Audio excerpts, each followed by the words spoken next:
आज हम डिस्कस करेंगे फाइलम हेमिकॉर्डेटा के बारे में। और फाइलम हेमिकॉर्डेटा में जो एनिमल्स आते हैं वो इस तरह के होते हैं। जैसे यहाँ पर हम अपने सामने डायग्राम देख रहे हैं और ये डायग्राम है एनिमल की जिसका नाम है बेलेनोग्लोसिस। तो इस फाइलम के अंदर आने वाले जो एनिमल्स होते हैं उनकी बॉडी को डिवाइड कर सकते हैं थ्री मेन रीजन्स में। जैसे यहाँ पर हम देख रहे हैं ये वाला जो रीजन है इसे कहा जाता है प्रोबॉस्कस। उसके बाद वाला जो रीजन है वो है कॉलर। और उसके बाद ये वाला जो सारा रीजन है यहाँ तक इसे कहा जाता है ट्रंक, जिसे कि यहाँ पर हम देख रहे हैं। जो हेमिकॉर्डेट्स हैं उन्हें प्रोकॉर्डेट भी कहा जाता है।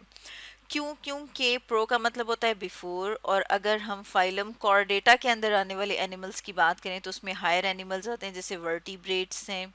वर्टिब्रेट वो एनिमल जिनमें रीढ़ की हड्डी मौजूद होती है उन्हें कहा जाता है। तो हम कहते हैं कि वो एनिमल्स जो कि हेमिकॉर्डेटा के अंदर आते हैं उनका क्लोज रिलेशनशिप होता है कॉर्डेट्स के साथ, इसलिए उन्हें प्रोकॉर्डेट्स भी कहा जाता है। और इन्हें जो है वो एकॉर्न वर्म्स भी कहा जाता है। जैसे यहाँ पर हम देख रहे हैं कि हमें वर्म की तरह का लग रहा है। और अब अगर हम साथ में इनकी बॉडी फॉर्म की बात करें कि इनकी जो बॉडी है वो किस तरह की होती है, तो ये सॉफ्ट अनसेगमेंटेड वॉर्म लाइक है। जैसे कि इस डायग्राम में भी हम अपने सामने देख रहे हैं कि इसके अंदर कोई ख़ास सेगमेंट्स मौजूद नहीं है। आपने बहुत सारे वॉर्म्स देखे होंगे जिनके अंदर आपको इस तरह से लाइनें बनी हुई नज़र आ रही होती हैं, इस तरह से। तो वो क्या होते हैं, वो उनके सेगमेंट्स होते हैं। लेकिन इस तरह इसके पास कोई इस तरह के रीजन्स मौजूद नहीं हैं। अब अगर हम इनकी सिमेट्री की बात करें तो इनकी जो सिमेट्री है वो बायलेटरल सिमेट्री होती है। इसको समझने के लिए हम अपने सामने एक डायग्राम ले आते हैं। यहाँ पर हम डायग्राम में देख रहे हैं कि दोनों तरह की सिमेट्री, एक सिमेट्री जिसे कि रेडियल कहा जाता है, उसमें ये होता है कि अगर जैसे यहाँ पर हम अपने सामने स्टारफिश को देख रहे हैं कि अगर हम इसको कट करें तो हम इसे एक से ज़्यादा प्लेन्स में कट कर सकते हैं। लेकिन जब हम बायलेटरल सिमेट्री की बात करते हैं तो जैसे यहाँ पर हम अपने सामने जो है वो एक फ्लाई, एक मक्खी को देख रहे हैं। और इसको हम देख रहे हैं कि अगर हम इसके एक एंड से दूसरे एंड तक इसको काटें तो फिर क्या होगा, इसके दोनों हाफ जो हैं वो बिल्कुल बराबर होंगे।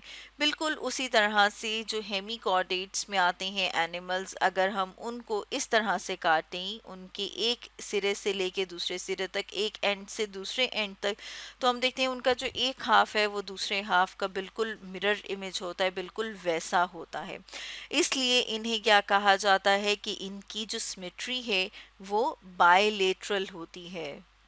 इसके साथ साथ हम देखते हैं कि जो हेमिकॉर्डेट्स हैं इन्हें जो है वो ड्यूटेरोस्टोम कहा जाता है।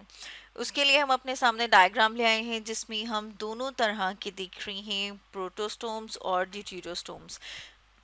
ये हम देख रहे हैं जब एक ऑर्गेनिज्म जो है वो डेवलप कर रहा होता है तो उसकी मुख्तलिफ स्टेजेस, जिसमें हम देख रहे हैं 8 सेल स्टेज, ये भी हम देख रहे हैं 8 सेल स्टेज, ये गेस्ट्रुलेशन स्टेज है।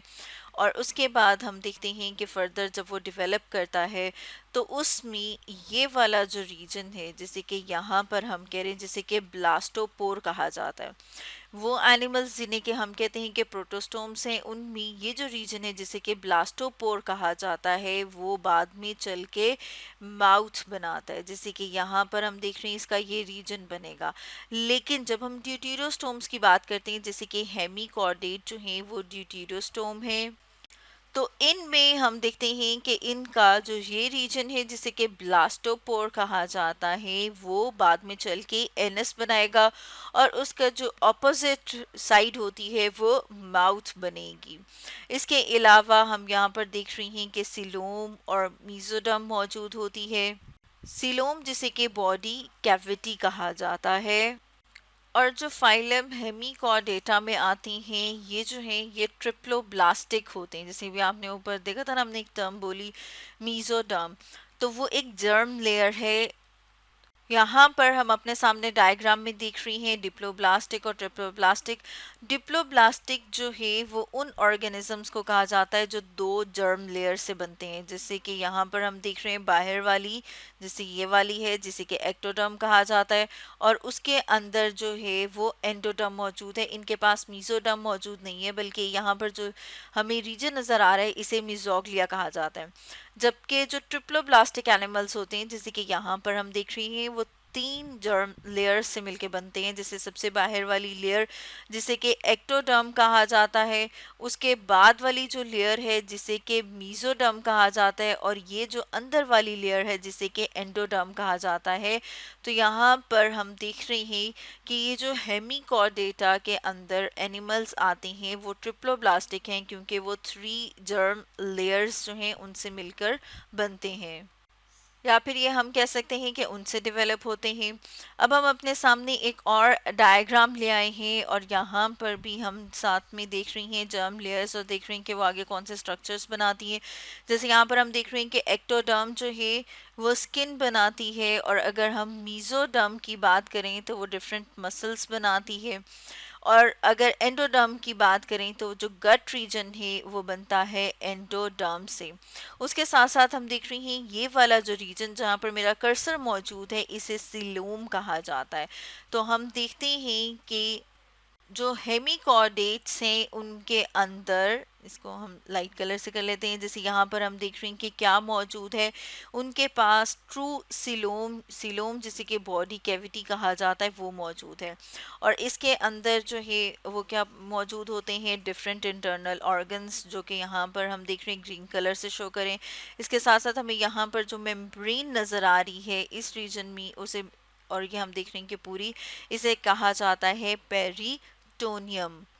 अब अगर हम डिफरेंट सिस्टम्स की बात कर लें तो यहाँ पर हम अपने सामने एक और डायग्राम ले आए हैं, और इसमें हम हेमिकॉर्डेट के इंटरनल स्ट्रक्चर्स, इंटरनल रीजन्स देख रहे हैं।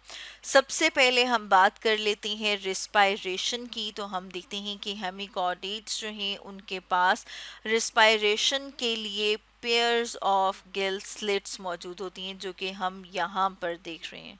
इसको हम डार्क कलर से कर लेते हैं। ये जो हम देख रहे हैं ये गिल स्लिट्स मौजूद होती हैं हेमिकॉर्डेट्स के पास। अब अगर हम इनका सर्कुलेटरी सिस्टम जो है उसकी बात करें तो हम देखते हैं कि इनके पास मौजूद होता है डॉर्सल हार्ट, जैसे कि यहाँ पर हम देख रहे हैं कि ये वाला जो इसका रीजन है ये हार्ट है, और इसके साथ आपको यहाँ पर ये ब्लैक, सॉरी रेड कलर की लाइन नजर आ रही है, जिसे अभी हम दोबारा से हाईलाइट कर रहे हैं ब्लैक से। इसी तरह से यहाँ पर भी हमें एक रेड कलर की लाइन नजर आ रही है, ये क्या है, ब्लड वेसल्स। तो हम कहते हैं कि इनके पास जो है वो टू लॉन्गिट्यूडनल वेसल मौजूद हैं, जिसमें से ये वाली जो है इसे हम कहते हैं कि ये डॉर्सल ब्लड वेसल है, और यहाँ पर हम देख रहे हैं ये वाली जो है इसे वेंट्रल ब्लड वेसल कहा जाता है। इसके अलावा हम देखते हैं कि इनके पास जो है वो इंटरकनेक्टेड स्मॉल लेटरल वेसल्स भी हैं, जैसे कि यहाँ पर हम देख रहे हैं। अब अगर हम इनके ब्लड की बात करें कि इनके अंदर जो मौजूद ब्लड है वो कैसा होता है, तो वो कलरलेस होता है, यानी कि उसका कोई कलर नहीं होता।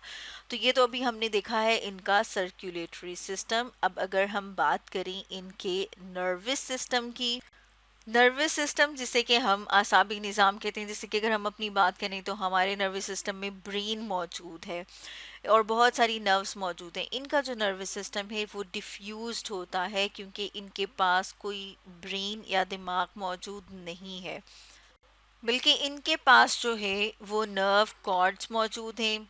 जैसे कि अगर हम अपने सामने डायग्राम में देखें तो ये जो ब्लैक कलर की हमें लाइन नज़र आ रही है ये इसकी ट्रंक नर्व कॉर्ड है। यहाँ पर हम देख रही हैं कॉलर नर्व कॉर्ड। इसी तरह से इस वाले रीजन में हमें ये जो ब्लैक कलर की लाइन नज़र आ रही है ये क्या है, ये इसकी वेंट्रल नर्व कॉर्ड है। इसके साथ साथ हम देखते हैं कि हमें जो है वो एपिडर्मल प्लेक्सिस जो है वो नज़र आते हैं। प्लेक्सिस जो है वो ब्रांचेस को कहा जाता है, यानी कि हम ये देखते हैं कि इनके पास ये जो नर्व कॉर्ड्स हैं इनसे ब्रांचेस निकल के इनके एपिडर्मल रीजन में भी जारी होती हैं। अब अगर हम बात करें इनके एक्सक्रीटरी सिस्टम की, एक्सक्रीटरी सिस्टम वो सिस्टम होता है जो बॉडी से वेस्ट मटेरियल को बाहर निकालता है। तो उसमें इनके पास मौजूद होता है ग्लोमेरुलस, जैसे कि यहाँ पर हम देख रहे हैं, अगर हम इसको देखें डार्क कलर से तो ये जो यहाँ पर मौजूद है ये ग्लोमेरुलस है।